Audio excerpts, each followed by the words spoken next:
qaranglar. 699 kaloriya yozilgan, kilokaloriya, 700 kilokaloriya. Nima uchun oldim buni? В общем, sportga bormanglar, mayli, hech qachon sportga bormanglar.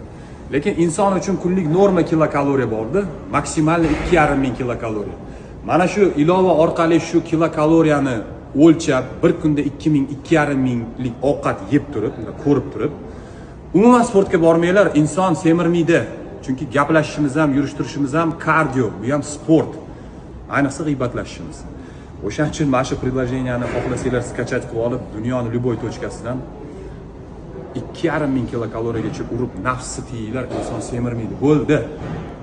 Baxtli bo'linglar.